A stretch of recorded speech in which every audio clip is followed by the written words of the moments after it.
Salam damai, sahabat Oase Rohani Katolik yang terkasih. Apa kabar saudara pada hari ini? Saya berharap semoga semua dalam keadaan sehat dan senantiasa dalam cinta dan perlindungan Tuhan. Senang sekali saya, Angelica Luciana, dapat kembali menjumpai sahabat semua dalam acara Oase Rohani Katolik di pekan biasa yang ke-14. Dan kita sungguh bersuka cita karena telah bergabung bersama kita, telah hadir di studio Romo Blasius Sumario SCY yang biasa kerap kita kenal dan kita sapa beliau dengan Romo Blasius. Mari sahabat terkasih kita bersama menyapa Romo. Romo, salam damai, selamat datang. Apa kabarnya hari ini? Kabar baik, Bu Lucy, istimewa karena Tuhan itu sungguh ternyata selalu memperhatikan kita semua. Amin. Betul. Dan kita juga sungguh sangat terberkati dengan hadirnya Romo pada hari ini di studio. Terima kasih ya Romo. Oke. Sahabat Oase Rohani Katolik yang terkasih, sebelum kita memulai permenungan pada hari ini, mari satukan hati membuka dengan doa yang akan dibawakan oleh Romo Blasius. Silakan Romo. Mari kita berdoa bersama dalam nama Bapa dan Putra dan Roh Kudus. Amin. Allah Bapa yang Maha Pelindung, Engkau selalu menaungi kami dengan terang cahaya-Mu, dengan sabda-Mu. Semoga kami menyadari karya penyertaan-Mu itu di dalam kehidupan sehari-hari, melalui pekerjaan dan perjumpaan kami dengan semua orang, agar kami dapat melakukan kehendak-Mu. Dengan perantaraan Yesus Kristus, Putra-Mu Tuhan kami, yang bersama dengan Dikau dalam persekutuan Roh Kudus, hidup dan berkuasa Allah sepanjang segala masa. Amin. Dalam nama Bapa dan Putra dan Roh Kudus. Amin. Antifon pembuka. Sesungguhnya Tuhan ada di tempat ini, dan aku tidak tahu. Alangkah dahsyatnya tempat ini. Ini tidak lain dari rumah Allah. Ini pintu gerbang surga. Sahabat Oase Rohani Katolik yang terkasih, bacaan liturgi pada hari ini, bacaan pertama dari Kitab Kejadian, dan bacaan Injil Yesus Kristus hari ini menurut Santo Matius. Dan saya akan membaca bacaan pertama pada hari ini. Bacaan dari Kitab Kejadian. Pada waktu itu, Yakub berangkat dari Beersheba dan pergi ke Haran. Ia sampai di suatu tempat dan bermalam di situ. Karena matahari telah terbenam, ia mengambil sebuah batu yang terletak di tempat itu dan dipakainya sebagai alas kepala. Lalu ia membaringkan diri di tempat itu. Dalam mimpi, ia melihat sebuah tangga yang didirikan di atas bumi dengan ujungnya sampai di langit. Lalu tampaklah malaikat-malaikat Allah turun naik di tangga itu. Berdirilah Tuhan di samping Yakub dan bersabda, "Akulah Tuhan, Allah Abraham, nenekmu, dan Allah Ishak. Tanah tempat engkau berbaring ini akan kuberikan kepadamu dan kepada keturunanmu.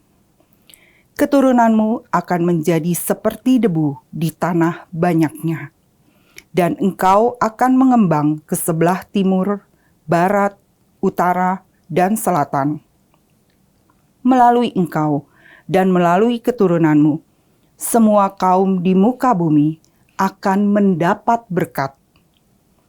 Sesungguhnya aku menyertai engkau, dan aku akan melindungi engkau kemanapun engkau pergi, dan aku akan membawa engkau kembali ke negeri ini.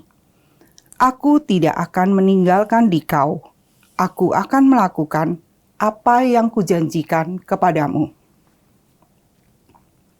Ketika Yakub bangun dari tidurnya, ia berkata, "Sesungguhnya Tuhan ada di tempat ini, dan aku tidak mengetahuinya." Ia takut dan berkata, "Alangkah dahsyatnya tempat ini. Ini tidak lain dari rumah Allah. Ini pintu gerbang surga." Keesokan harinya, pagi-pagi, Yakub mengambil batu yang dipakainya sebagai alas kepala dan mendirikannya menjadi tugu dan menuangkan minyak di atasnya. Ia menamai tempat itu Betel. Dahulu nama kota itu Luz.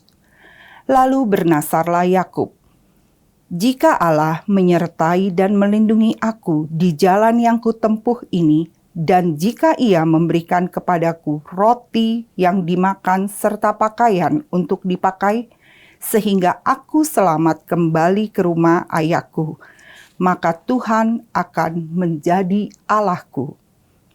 Dan batu yang kudirikan sebagai tugu ini akan menjadi rumah Allah.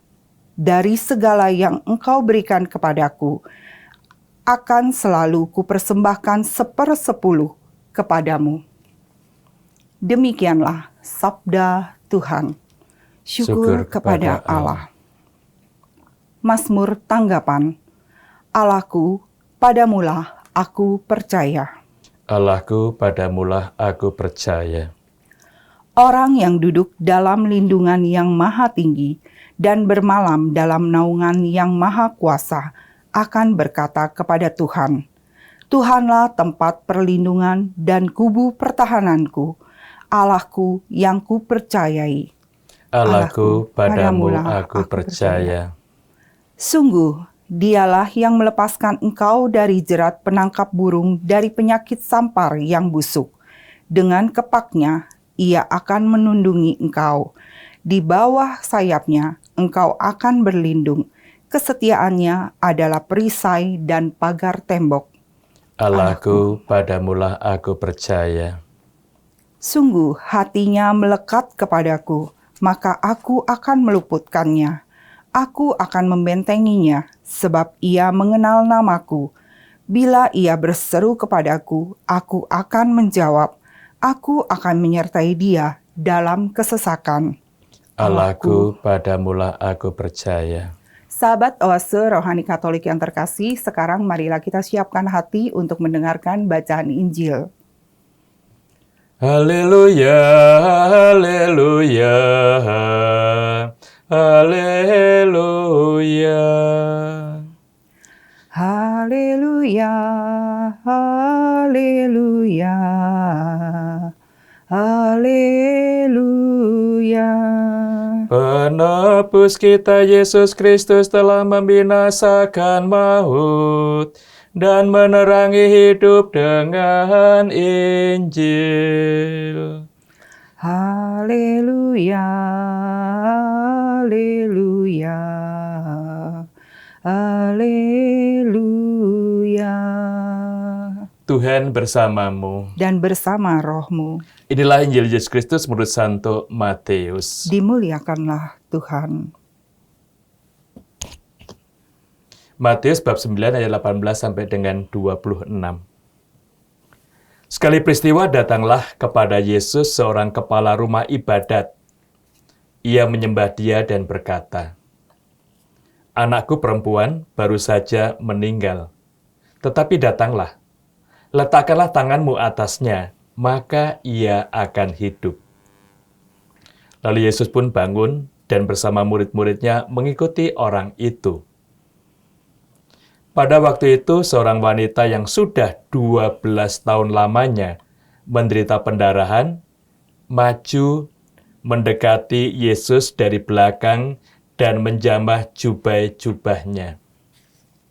Karena katanya dalam hati, "Asal kujamah saja jubahnya, aku akan sembuh." Tetapi Yesus berpaling dan memandang dia serta berkata, "Teguhkanlah hatimu, hai anakku, imanmu telah menyelamatkan dikau." Maka sejak saat itu juga sembuhlah wanita itu.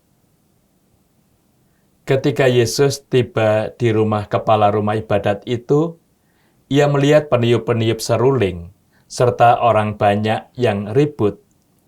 Berkatalah ia, "Pergilah, karena anak ini tidak mati tetapi tidur."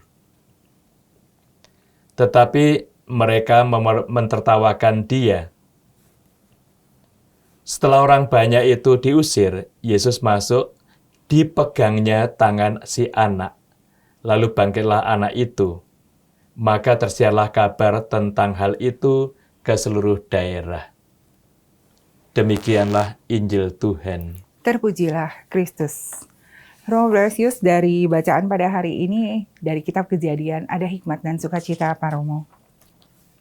Terima kasih Bu Lucy dan sahabat Waseroni Katolik yang terkasih.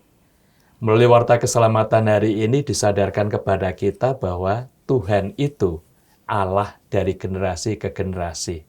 Dari Abraham, Iskak, Yakub, dan sampai pada kita. Dan yang sangat mengagumkan dari pengalaman Yakub ini, kita disadarkan bahwa sesungguhnya Allah itu hadir pada saat ini di tempat kita. Nah, ini yang kadang-kala kita kurang sadari.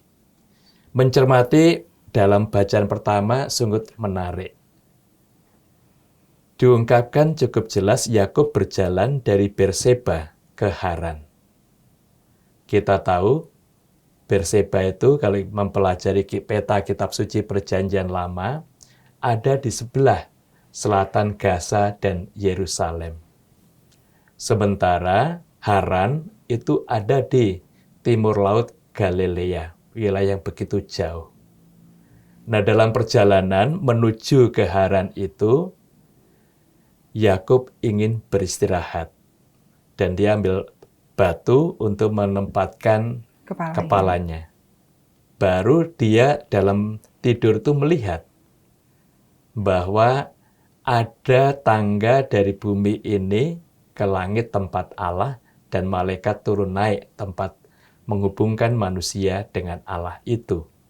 Dan juga Yakub mampu untuk berbicara dengan Tuhan. Sesuatu yang mengagumkan yang bagi Yakub sendiri akhirnya menyadari ternyata Tuhan itu hadir di tempatnya ini. Karena itu dia mendapatkan janji dari Tuhan dan ini perjumpaan dengan Tuhan itu yang mengagumkan. Kita bisa melihat rencana dan karya Tuhan karena kita membuka hati kita untuk Tuhan seperti Yakub. Dan Tuhan menepati janjinya kepada Abraham bahwa Abraham akan mempunyai keturunan sebanyak pasir di pantai. Kemudian pada Yakub juga diungkapkan dia akan mempunyai keturunan sebanyak debu yang tidak bisa terhitung. Lebih banyak lagi. Lebih banyak lagi. Bahkan tadi juga kita bisa melihat dari selatan ke utara, dari barat ke timur, semua keturunan Yakub ini. Yang dari berarti, segala penjuru berarti. Berarti ke segala penjuru dunia. Betul. Ini yang sungguh sangat mengagumkan. Ini yang akhirnya juga kita sadar orang yang percaya pada Tuhan, selalu kontak dengan Dia, akan mendapatkan berkat. Yang itu juga melimpah untuk hidup kita. Hal yang juga menarik, ternyata tempat yang dihadiri Tuhan itu mengesan bagi Yakub. Maka dari batu yang digunakan untuk alas kepala, dijadikan tugu penanda tempat itu, kemudian minyak itu oleskan itu berarti diberkati tempat ini, dikhususkan bagi Tuhan. Dan setelah itu, setelah dalam perjalanan, akhirnya dia membangun kenisah di tempat itu. Bisa terjadi tempat Yakub ini yang diberi nama Betel tadi, itu adalah Yerusalem. Karena di Yerusalem akhirnya dibangun kenisah tempat perjumpaan orang dengan Tuhan. Dan dari sini baru kemudian rasa syukur diungkapkan oleh Yakub, dengan mempersembahkan 1/10 dari pemberian Tuhan itu untuk kemuliaan-Nya. Untuk kemuliaan Tuhan. Itu yang kita kagumi dalam pengalaman iman Yakub ini, dan kita disadarkan bahwa perlu juga bersyukur kepada Tuhan. Betul. Yang terpenting adalah pertama menyadari akan hadirnya Tuhan di dalam hidup kita ya Romo ya. Benar, karena kita sendiri kadang mengalami kesulitan di dalam perjuangan dengan Tuhan. Perjumpaan dengan Tuhan. Karena kita nggak menyadari bahwa dimanapun Tuhan itu hadir. Benar. Nah, itu yang kita sadari.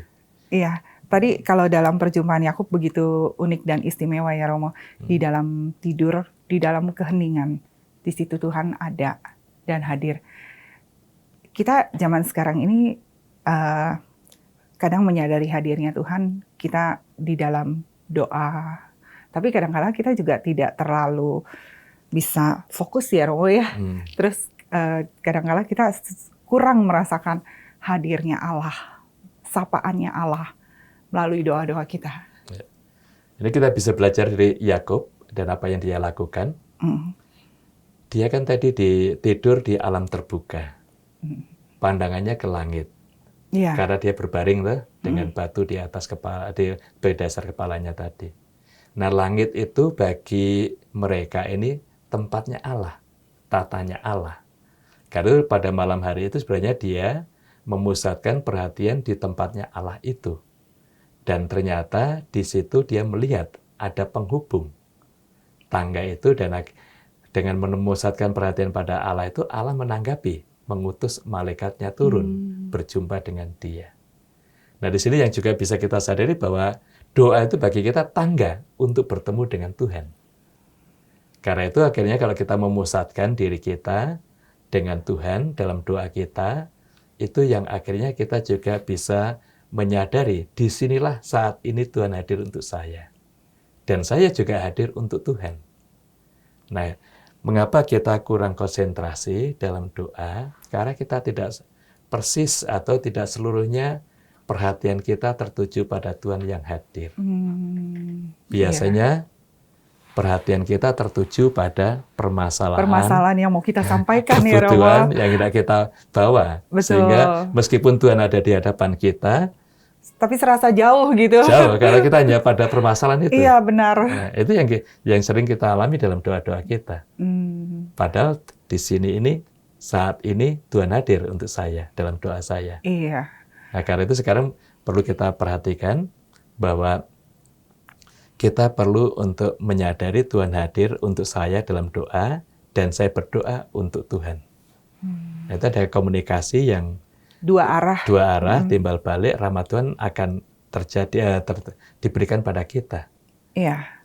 Romo, ini ada sesuatu hal yang luar biasa ya. Di dalam tidurnya Yakub tadi, terus pada saat dia berjumpa dengan Tuhan, Tuhan memberikan sesuatu yang begitu bernilai, tanah. Diberikan kepada Yakub. Kita akan seperti itu ya, Romo, ya, kalau kita berdoa dengan sungguh-sungguh, dengan sepenuh hati, sepenuh pikiran, sepenuh jiwa raga kita, maka Tuhan pun akan memberikan yang terbaik untuk kita. Seperti itu, Romo. Jelas, karena kita mengerti bahwa mengapa Tuhan memberikan tanah. Tanah itu sebenarnya hak milik yang paling berharga untuk setiap pribadi. Betul. Karena itu kita juga selalu berjuang dalam bekerja kita supaya punya tanah dan rumah. Iya. Nah, itu yang juga sama. Sebagai bangsa, itu tidak ada artinya kalau nggak punya tempat. Nggak punya tempat. Maka Tuhan memberikan daerah itu menjadi milik bagi Yakub. Dan kita tahu Yakub itu akhirnya bergumul dengan Allah, dan saat kakinya dipatahkan, dia diganti nama.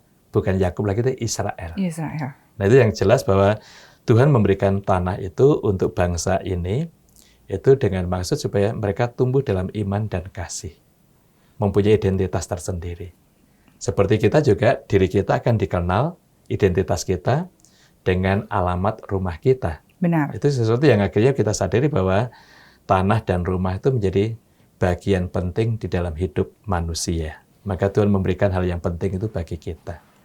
Nah, sekarang kalau kita juga berdoa, Tuhan akan memberikan hal yang paling penting dalam hidup kita, yaitu Roh Kudus. Nah, kita kurang menyadari, Roh Kudus itu sebenarnya yang paling penting bagi kita, karena dia akan memberikan segala yang kita butuhkan. Nah, kembali kita konsentrasi kita pada kebutuhan sesaat yang kita sampaikan dalam doa itu. Di balik itu sebenarnya Tuhan memberikan banyak hal yang akan memberikan kedamaian, ketentraman dalam hidup kita. Itu sesuatu yang bisa kita sadari. Karena itu Tuhan Yesus juga ungkapkan bahwa Dia akan memberikan Roh Kudus yang siap sedia menolong kita. Dan membantu kita. Betul. Dan mulai sekarang berarti kita harus benar-benar menyadari. Kita sebenarnya sudah menyadari, cuman kadang kita kurang mengimani ya, Romo ya. Itu yang kadang-kala antara pemikiran kita dengan hati nggak nyambung. Iya. Karena di sini yang kita pikirkan itu hal-hal yang banyak hal untuk kebutuhan duniawi kita. Sesaat. Sementara Roh Kudus sebenarnya ada dalam hati kita. Itu ingin membuka bahwa Dia sudah hadir. Nah, itu yang kadang-kala tidak nyambung dengan pengalaman hidup kita. Sehingga kita merasa doa itu hanya tertuju pada kebutuhan yang kita inginkan, sementara kita kadang-kala merasakan juga kehebatan pribadi kita, segala yang kita capai itu hasil karya Hasil kita. karya kita. Padahal itu semua adalah Karunia buah Tuhan. karya karunia Tuhan. Karya. Iya. Seperti tadi kan tanah yang begitu bagus, indah itu diberikan tuh bukan prestasi aku. Bukan. Tapi diberikan. Memang Tuhan berikan dengan cuma-cuma sebagai ungkapan kasih-Nya kepada kita ya Romo. Iya, supaya kita semakin percaya pada Dia.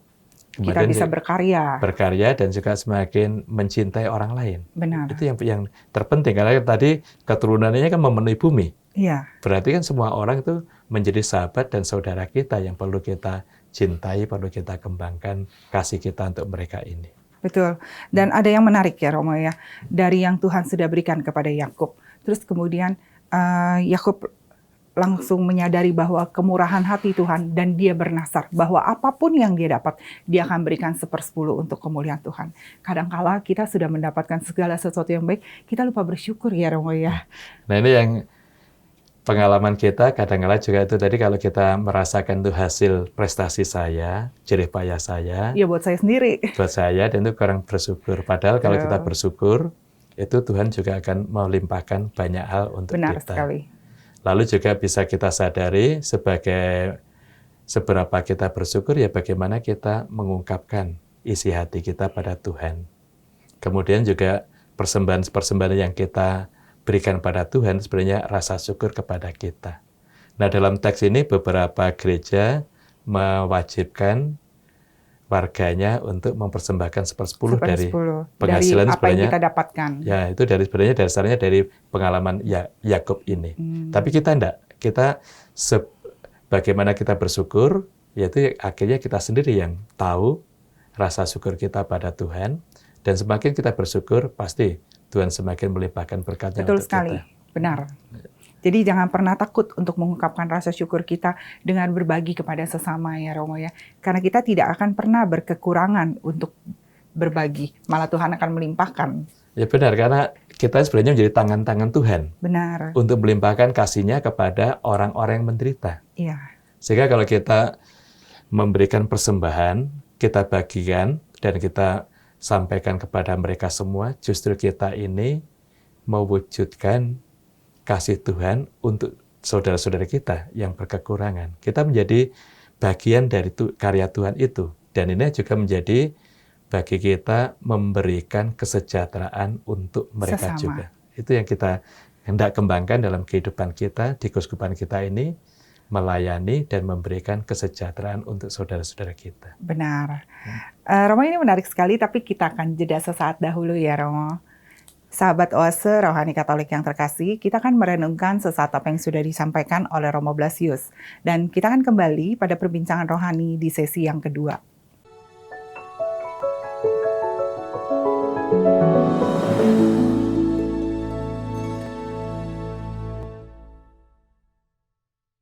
Salam damai, sahabat Oase Rohani Katolik yang terkasih. Kembali lagi bersama Romo Blasius Sumario SJY dan saya, Angelica Luciana. Anda masih menyimak Oase Rohani Katolik. Romo Blasius, kita kembali lagi pada dialog iman di sesi yang kedua. Kalau dari bacaan Injil menurut Santo Matius, ada hikmat dan sukacita apa Romo? Terima kasih Bu Lucy dan sahabat Oase Rohani Katolik yang terkasih. Dari Injil hari ini kita bisa menemukan bahwa Yesus hadir untuk menggenapi janji Allah kepada Abraham dan keturunannya, yaitu memberikan keselamatan, sukacita, dan damai. Dan kita bisa melihat sikap dari Tuhan Yesus ini, hatinya selalu tergerak oleh belas kasih. Mendengar orang yang sakit, orang yang lemah, itu langsung dia datang untuk menyembuhkan. Kemudian yang istimewa hari ini, tapi yang muncul hari ini adalah kepala rumah ibadat. Datang kepada Yesus dengan penuh kepercayaan. Anaknya sudah mati. Tapi dia percaya kalau Yesus datang, menyentuh atau menumpangkan tangan di atas anak itu akan hidup. Itu suatu kepercayaan yang luar biasa kepada pribadi Yesus, dan memang Yesus datang untuk itu. Namun di dalam perjalanan ini, kita juga bisa melihat apa yang diungkapkan Matius dalam Injil hari ini. seorang perempuan 12 tahun pendarahan. Dan dia ada mencari pengobatan kemanapun saja. Pasti kita tahu kalau orang sakit kan tidak akan diam begitu saja. Mencari tabib dan semua orang yang bisa menyembuhkan. Tapi nggak ada yang bisa menyembuhkan. Dia percaya, kalau saya sentuh saja jubah Yesus itu, pasti saya akan sembuh. Nah, akhirnya dalam perjalanan itu, dia memang menyentuh jubah Yesus itu. Dan ini ada kontak dengan pribadi Kristus, dan daya ilahinya mengalir pada perempuan ini, dan dia menjadi sembuh. Yang mengagumkan juga, Yesus tidak marah dengan adanya daya ilahi yang mengalir dari pribadinya untuk orang ini, tapi dia justru mengangkat ibu ini menjadi teladan bagi orang-orang sekitarnya. Tabahkanlah hatimu, hai anakku, engkau telah sembuh. Imanmu telah menyelamatkan engkau.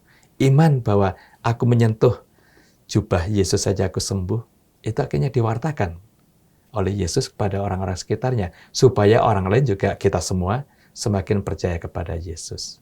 Ini yang sungguh luar biasa dalam pengalaman perjumpaan dengan Yesus ini. Dan yang mengagumkan ketika sampai di rumah kepala ibadat tadi, banyak pelayat yang sudah hadir di sana. Kemudian beberapa orang memberikan penghiburan kepada yang sakit dengan musik, dengan nyanyian. Seperti seolah-olah memang sudah meninggal anaknya, Romo, memang sudah meninggal, nggak ada harapan lagi. Yeah. Tapi Yesus hadir untuk mereka, meminta mereka, pergilah kamu. Sebab anak itu tidak mati, dia hanya tidur. Nah, bagi orang itu, orang lain ini kan juga, Yesus gimana ini? Anak ini sudah mati, kok dikatakan tidur? Tapi yang mau dikatakan Yesus bahwa dengan tidur itu kan bisa dibangunkan. Anak ini memang sudah mati, saya akan membangkitkan. Seperti kalau orang tidur, dibangunkan. Itu sebenarnya di situ yang mau diungkapkan. Nah, justru Yesus ditertawakan oleh mereka karena dianggap tidak waras. Jadi sesuatu yang mereka anggap serius, ya orang ini sudah mati, tapi Yesus katakan anak itu tidur. Tapi yang mau dikatakan oleh Yesus bahwa kuasanya itu bisa membangkitkan anak ini seperti orang membangunkan dari tidur. Maka ini juga kuasa Yesus terungkap. Sekali kembali, kuasa Yesus itu tersalur karena Yesus menumpangkan tangannya di atas anak itu. Ada sentuhan antara anak itu dengan pribadi Kristus. Jadi mau ditunjukkan pada kita, dalam doa-doa kita pun, kalau kita mempunyai sentuhan hati, rahmatnya pasti mengalir untuk hidup kita. Iya, Romo, tadi yang Romo ungkapkan itu ya, ada satu hal yang menarik yang saya lihat, bahwa kesungguhan hati, kepenuhan iman dari kepala rumah ibadat dan dari perempuan yang memohon pertolongan Tuhan. Ada suatu iman yang benar-benar kokoh, kuat, dan hidup ya Romo akan Tuhan. Itu luar biasa sekali ya Romo ya. Ya memang benarnya yang diungkapkan untuk membantu kita bagaimana cara kita menghayati iman. Bukan setengah-setengah hati. Iya. Bukan suam-suam kuku. Atau juga bukan hanya kalau saya membutuhkan, saya datang pada Tuhan. Tidak. Karena seperti bacaan pertama tadi, kita disadarkan Allah hadir tempatku ini, sekarang ini juga. Maka Allah hadir dimanapun juga. Betul. Nah karena itu juga iman kepercayaan kita pada Tuhan bukan hanya pada pengalaman-pengalaman dikala sulit, membutuhkan dan ingat Tuhan, dikala gembira, bahagia, lupa Tuhan. Nah, itu sesuatu yang kita sadari, kita perhatikan dalam pengalaman hidup kita. Maka yang mau ditunjukkan dari kepala rumah ibadat tadi, perempuan yang pendarahan, ini dan juga dari Yakub tadi, iman yang begitu kokoh, penuh penyerahan pada Tuhan. Nggak ada persyaratan apapun, tapi mereka sungguh mengandalkan Tuhan. Dan iman ini yang perlu kita bangun dalam hidup kita. Sehingga kekuatan ilahi itu yang sungguh mendasari kita. Nah, mengapa kadangkala kita kurang beriman pada Tuhan? Karena itu tadi, dari pengalaman-pengalaman kita tidak menyerahkan diri kita seutuhnya pada Tuhan. Dan tidak percaya kepada kuasa ilahi yang bisa menolong, membantu kita. Atau kadangkala kita dengan budaya instan ingin segalanya cepat. Betul. Karena itu juga sesuatu yang kalau saya mohon pada Tuhan, Mau segera dijawab. mau segera dijawab, kalau tidak dijawab, saya cari kekuatan yang lain. Nah itu akhirnya kan orang mengalami kebingungan. Iya. Karena orang satu mengatakan ini, orang itu mengatakan ini harus dibuat seperti ini, yang sering bertentangan dengan kaidah iman kita. Itu sesuatu yang, dan dalam posisi seperti itu, pasti rahmat Tuhan nggak akan mengalir dalam hidup Betul. kita. Karena kita nggak ada sentuhan batin kita Kepada tulus Tuhan. Kepada Tuhan. Gitu ya. Ya, dan doa adalah sebagai jembatan kita untuk memupuk iman kita untuk terus tumbuh dan menjadi hidup ya Roma ya. Ya benar, karena dengan doa-doa itu kan sebenarnya kita dari tahap ke tahap kan maju ke tempat Tuhan. Karena kita berdoa juga tidak otomatis menjadi pendoa yang handal. Benar. Tapi dari tahap pertama kita menghafal teksnya dulu.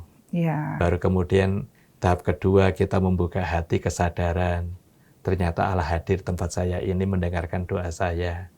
Nah baru di situ nanti kita akan menyadari ternyata kemudahan-kemudahan yang kita lakukan, usaha-usaha kita itu berkat dari doa. Imbasnya ke sana. Iya. Nah dari situ akhirnya kita juga merasakan mengalami bersama-sama. Ada beberapa umat yang juga mengungkapkan, Romo selama ini saya bekerja banyak hasil, tapi saya tidak tahu kemana cepat hilangnya.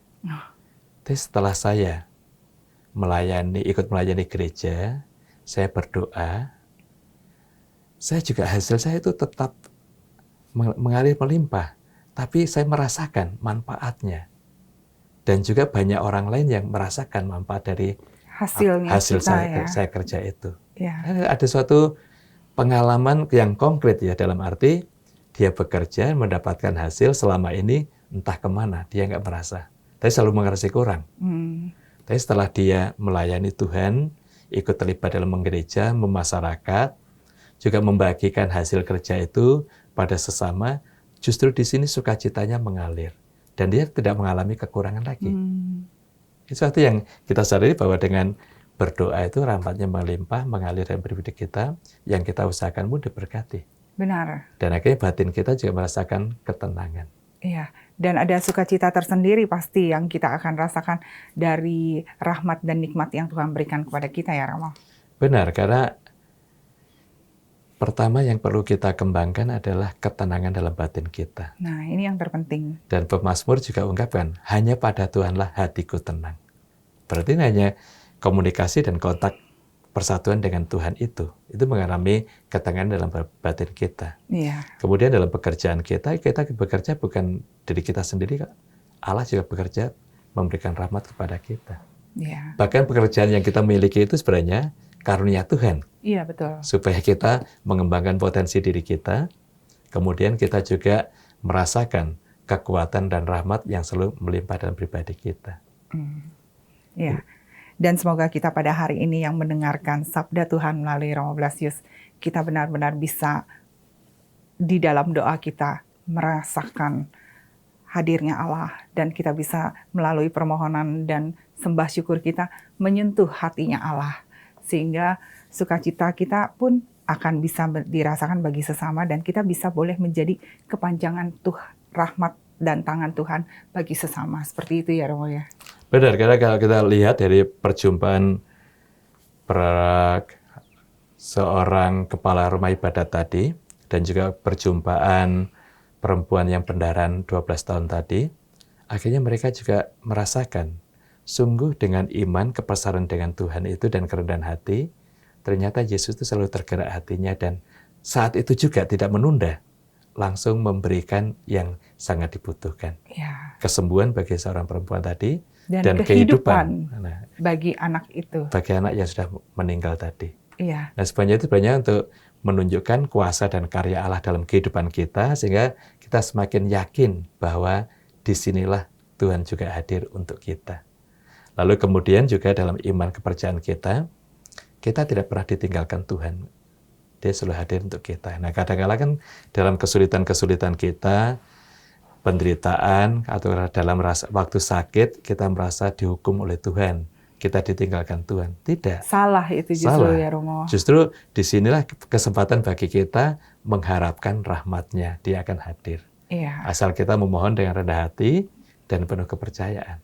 Betul. Itu sungguh luar biasa kehadiran Tuhan yang menolong kita, dan itu akan menjadi sumber kekuatan istimewa dalam pribadi kita dan kegembiraan yang tidak akan pernah habis dalam hidup kita. Iya, bahwa hidup kita ini adalah suatu karya dan rahmat dari Tuhan yang senantiasa merendah untuk menjadikan kita selalu jadi baik dari hari ke hari ya Romo ya. Ya benar, karena dengan demikian kita juga akan selalu rendah hati di hadapan Tuhan, tuh tidak ada ruginya, justru keuntungan terus, karena rahmat-Nya akan melimpah. Betul. Nah itu yang sungguh akan terungkap dalam pribadi kita, dan orang yang rendah hati, penuh kepercayaan itu pasti akan selalu menjadi sahabatnya Tuhan. Dan di sini juga seperti Yakub tadi akan menjadi berkat bagi semua orang.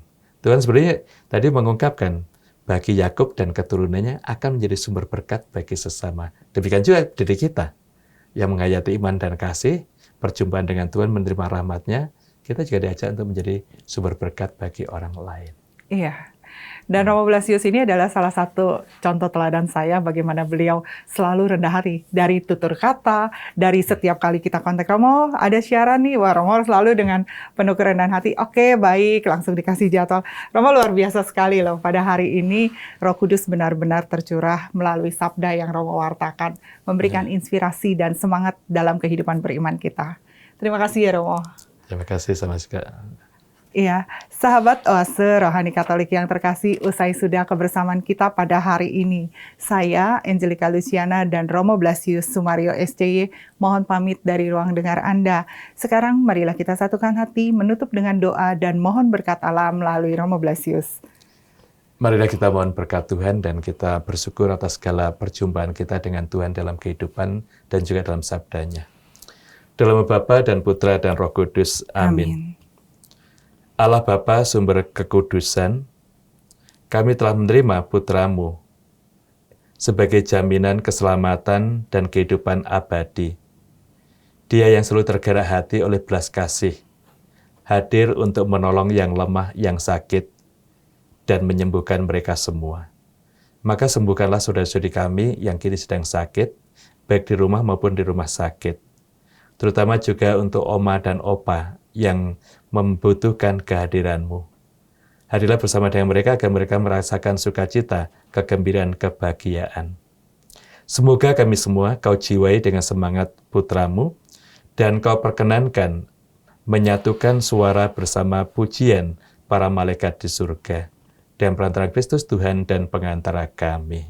Amin. Tuhan bersamamu dan bersama rohmu. Hidup karya doa dan seluruh anggota keluarga kita selalu dibimbing oleh berkat Maha Kuasa, Bapa dan Putra dan Roh Kudus. Amin. Semoga kita semua dapat menjadi garam dan terang kasih Tuhan bagi sesama. Terima kasih Romo Blasius, salam damai untuk semuanya. Terima kasih.